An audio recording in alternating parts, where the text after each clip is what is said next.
So you're curious about PC gaming. You've seen games like H1Z1 or CSGO or Paragon, and you think, hey, I would like to play those games, but the catch is they're only on PC.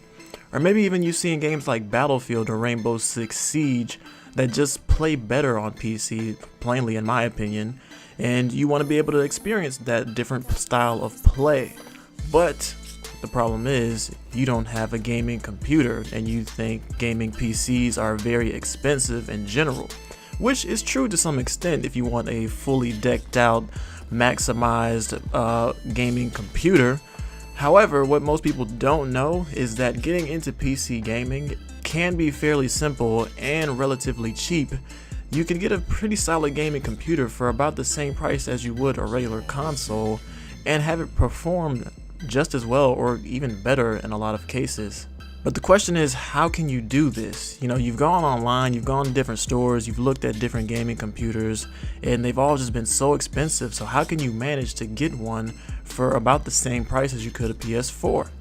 Well, I'm here to share with you my experience and as well as a couple of ideas that you could take to help you get to where you want to be in your PC gaming journey.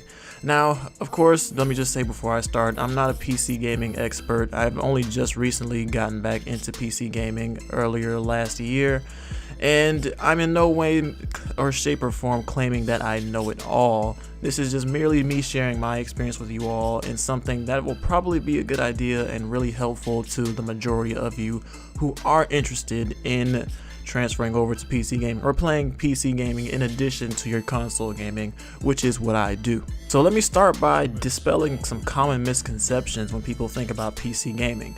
When people think PC gaming, first thing they think is they need a fully decked out $1,000 computer with LED lights flashing all over it, a fancy glowing keyboard and mouse, and it's just not true. You don't need all that stuff. Yeah, sure, some of that stuff looks cool to some people, but you don't need any of that stuff to have a solid gaming computer. In fact, some of it is just flat out unnecessary. You don't need a fancy case, you don't need a fancy mouse and keyboard, you don't need a 144 Hz monitor.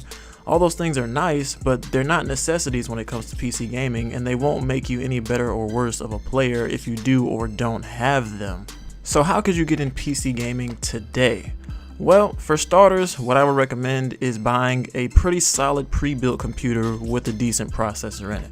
And what I mean by that is, if you go to your Best Buys, your Fry's, your Walmarts even, and look in their electronics section and see what kind of computers they have, you'll usually find a pretty good selection of computers that were meant for, your average people who do, basic stuff like typing up Word documents and things of that nature. If you can find a pre-built computer that has a decent processor, an Intel i3 or even an i5 in a lot of cases, you can find a pretty good computer with an i5 processor for under $400, and that is cheaper than a PS4, or at least when the PS4 first came out, or comparable to the PS4 Pro, which just recently came out.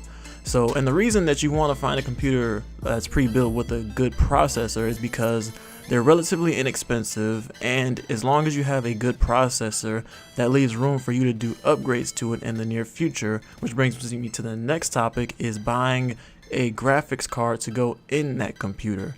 Now, there are a wide variety of different graphics cards that people put in their PCs, and if you don't know what any of that stuff means, if you've never, even looked at a graphics card or any GPU processors, then you're probably not going to know what any of this stuff means or what to even look for when you're looking for a graphics card for your computer.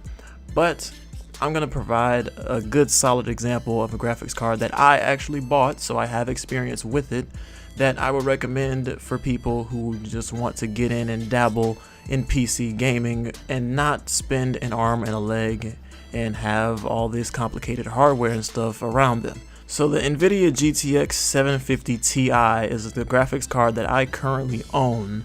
And it's not a high-end graphics card by any means, but it is very solid, right there around middle of the line, and it really gets the job done. I can play most games like Battlefield Overwatch, H1Z1, even Grand Theft Auto 5 at a relatively high resolution. I'm always playing at 1080p, so my games are full HD. I always get at least 60 frames a second. And you know, the game experience is just good for me. I have no complaints. It's obviously not the best graphics card on the market. I could do better. I could have higher performance. But if you want to compare this directly to console gaming, this is comparable, if not even better in a lot of cases. Now the 750 Ti retails for around 120 bucks, give or take, depending on where you buy it from. So when you factor that in, plus the cost of your actual PC, you can probably spend less than $500, maybe a little bit more depending on what kind of deals you can find. I know I sign up for deals with Fry's Electronics, so they often send me emails with good deals on PCs and other components. And Micro Center, if you have any of those stores in the area. Plenty of other stores do that too, but those are just the two that I personally subscribe to. And they send me some pretty good deals, so I'm always looking at the deals that they have to offer. So that is definitely a viable option if you're considering getting into PC gaming and you don't have $1,000 to just throw away at parts and then build your own computer, which to be honest can be overwhelming if you're a first-time builder or you've never even been in PC gaming before. So that's really about it. I didn't really mean for this to be a long, in-depth tutorial on different parts and what parts are best for your PC. I really just wanted to make this as simple as possible to give people an option as to what they could do to get into PC gaming if they didn't want to spend a whole lot of money up front. So hopefully this video was helpful to some of you, because I know games like H1Z1 are really popular right now, and games like CSGO and different MOBAs like League of Legends have always been popular. And you know, people may have been curious to try out PC gaming. So like I said, hopefully this helps you guys. If it did, drop a like on the video, I'd appreciate that. And that's all from me, guys. Until the next video, thanks. This is Prodigy. Thanks for listening.